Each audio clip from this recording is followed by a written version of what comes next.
సంవత్సరాల తరబడి ఎన్ని మందులు వాడినా మీ మోకాల నొప్పులు తగ్గట్లేదా? ప్రాణ పెయిన్ క్లినిక్ లో అత్యాధునిక చికిత్స. ఇవాళ ఒక సింపుల్ పచ్చడి చేసుకుందామండి. యాక్చువల్గా పచ్చడి అనడానికి వీల్లేదు, దీన్ని పూర్తిగా ఊరగాయ అనడానికి కూడా వీల్లేదు. ఎండాకాలం ఈ మనకి ఉగాది పండగ వెళ్ళేసరికల్లా ఇంత నుంచి అంతంత దాకా మామిడికాయలు వచ్చేస్తుంటాయి. మనం పూర్తిగా ముదిరితే కానీ ఆవకాయ మాగాయ ముక్కల పచ్చళ్ళు అవి పెట్టుకోలేం కదా. తొలి కాలంలో మొదట వచ్చే మామిడికాయలతోటి పెట్టుకునే చిన్న సింపుల్ పచ్చడి 2-3 రోజులు ఉంటుంది. ఫ్రెష్గా మంచి వాసన వేస్తుంది, గుమగుమలాడుతుంది. అయితే మామిడికాయ పచ్చడి తినంగానే వేడి చేస్తుందని భావిస్తాము. ఈ పచ్చడితోటి వేడేం చేయదండి, సలవ చేసే మెంతులతోటి ఈ పచ్చడి చేసుకుంటాం. మెంతి ముక్కలు అంటారు, మెంతి బద్దలు అంటారు, ఒక్కొక్కళ్ళు ఒక్కో రకంగా పిలుస్తారు. మామిడికాయ తాలూకు చిన్న పిల్ల ఆవకాయ అన్నమాట. పిల్ల ఆవకాయ కాదు, పిల్ల మెంతికాయ. ఇలా చిన్న సైజు ముక్కలు తరిగి పక్కన పెట్టుకోండి. మామిడికాయని ఆ మాత్రం కాయలు అనుకోండి. అంతంత సైజు కాయలు 2 కాయలతోటి పచ్చడి చేసుకుంటే చక్కగా అన్నంలో కలుపుకొని నెయ్యి వేసుకుని తినచ్చు. పెరుగన్నంలో నలుచుకోవడానికి మహా బాగుంటాయి. పప్పులో నలుచుకోవడానికి కూడా ముద్దపప్పు పక్కన మెంతి బద్దలు ఎక్సలెంట్ రుచిగా ఉంటుంది. అలవాటు ఉన్న వాళ్ళు వాళ్ళ వాళ్ళ పద్ధతి ప్రకారం చేసుకుంటారు. కొత్తగా చేసేవాళ్ళు దీన్ని ట్రై చేయండి. ఒకసారి తెలిసిందంటే ఇదే పందాలో మనం దోసకాయని కూడా చేసుకోవచ్చు. చాలా బాగా కుదురుతుంది. దోసకాయ కాదు, కీరా ఉంటుంది కదా, కీరాని కూడా చేసుకోవచ్చు.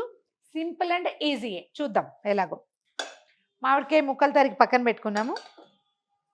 ఒక చిన్న మూకుడు ఒకటి పెట్టుకోండి. దీనికంత చాలా నూనె అక్కర్లేదండి. నువ్వుల నూనె ప్రిఫరబుల్లీ నువ్వుల నూనె వేస్తేనే పచ్చడి రుచిగా ఉంటుంది. ఓ 2 స్పూన్లు నూనె వేయండి. ఈ నూనె కాగాక ఒక 2 స్పూన్ల మెంతులు వేయండి.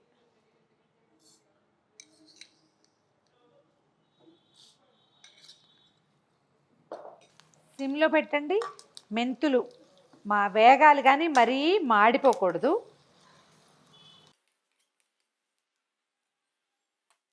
మెంతులు ఒక మాదిరిగా వేగగానే ఓ స్పూను ఆవాలు వేసేయండి. ఆవాలకి కొంచెం వేపు ఎక్కువ పడుతుంది, అందుకని కొంచెం ముందే వేసుకోవాలని చెప్తారు.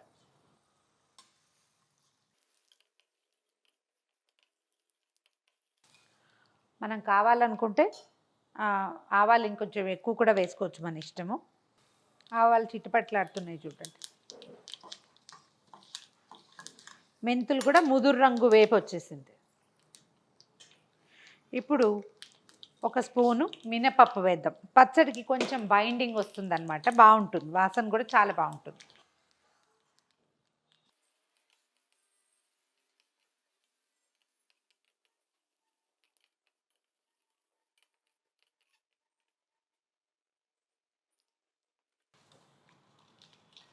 మినపప్పు సగం వేగాక ఎండుమిర్చి వేయండి, తొడిమలు తీసేయండి.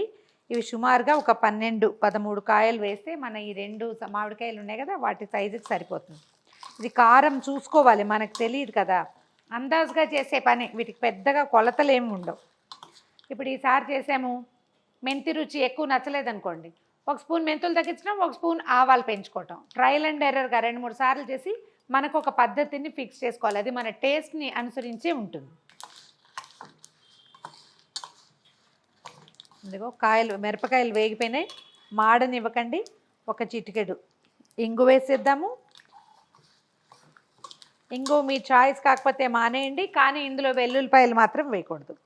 స్టవ్ ఆపేద్దాము. ఆపేసాక ఒక చిటికెడు పసుపు కూడా.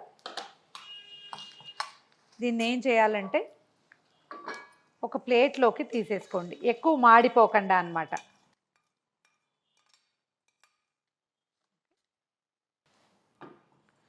చల్లారనివ్వటం, ఈ పోపు మొత్తాన్ని గ్రైండ్ చేయటం, దీనికి సరిపడా ఉప్పు వేయటం, చల్లారాక గ్రైండ్ చేద్దాం. పోపు చల్లారిపోయింది.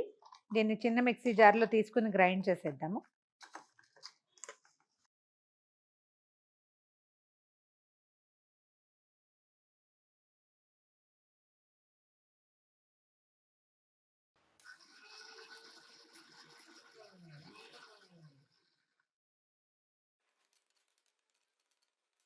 మెత్తగా పట్టేసేయండి దీన్ని. కొంచెం నలిగాక ఉప్పు వేస్తే సరిపడా ఇంకా కొంచెం మెత్తగా అవుతుంది. ఈజీగా 1 స్పూన్ పైన పడుతుంది. ఉప్పు రుచికి సరిపడా వేసుకోండి. మనం వేసిన మిరపకాయలను బట్టి, మన మామిడికాయ ఉన్న పులుపుని బట్టి.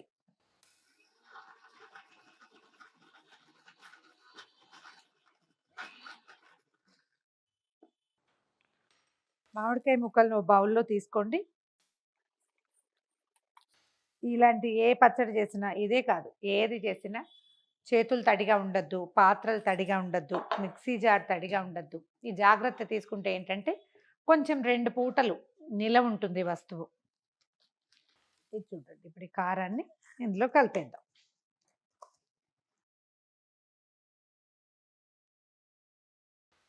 ఇది మన ఆవకాయలాగా వాటిలాగా ఎర్రగా ఉండదు, ఎందుకంటే మనం ఎండుమిర్చి వేయించి వేసాం కదా. ఎర్రగా ఉండదు, డిఫరెంట్ వాసన వస్తుంది, మంచి రుచిగా ఉంటుంది. మనం మొత్తం మెంతిపిండిని గ్రైండ్ చేసిన కారాన్ని ముక్కల్లో కలిపేద్దాం. ఇప్పుడు తడి పొడిగా కనపడుతున్నాయా? ఒక గంట పోతే ఈ ఉప్పు తగిలేసరికల్లా ఈ మామిడికాయ ముక్కలులోంచి తడి వచ్చేస్తుంది బయటికి. పచ్చడి ఇలా ముక్కల్లా కాకుండా గుజ్జులా కనపడుతుంది. మీకు కావాలంటే అంటే ఆయిల్ ఎక్కువ ఉండటం మీ చాయిస్ అయితే. నాది కాదండి, నేను అంతంత నూనె వేయను, పచ్చడే కదా దీనికి ఎందుకు అనిపిస్తుంది. కొంచెం నూనె కాచి ఒక చిటికెడు ఇంగు వేసుకొని, కరివేపాకు కూడా వేసుకొని దీని మీద తాలింపు పెట్టుకోవచ్చు. నా పద్ధతి కాదు, చాయిస్ కావాలంటే చేసుకోవచ్చు. రెడీగా ఉంది. 1 గంట తర్వాత మీరు వడ్డించేసేయచ్చు. ఒక 4-5 రోజులు చక్కగా నిలవ ఉంటాయి. మీరు జాగ్రత్త వహించాల్సింది ఏంటంటే మామిడికాయ శుభ్రంగా తుడిచి ముక్కలు తరగటం, మిక్సీ జారు అవి తడిగా లేకుండా ఉంటే 5 డేస్ దాకా వస్తువు పాడవదు అసలు. ఉప్పు సరిపడా ఉండేలాగా మాత్రం చూసుకోండి. మన మెంతి ముక్కలు రెడీ టు సర్వ్.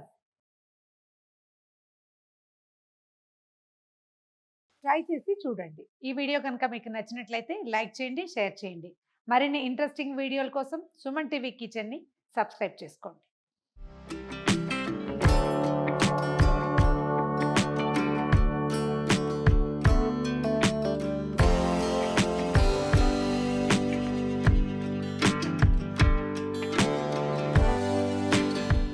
సుమన్ టీవీలో మీ పర్సనల్ అండ్ బిజినెస్ ప్రమోషన్స్ కోసం కింది నెంబర్కి కాంటాక్ట్ చేయండి.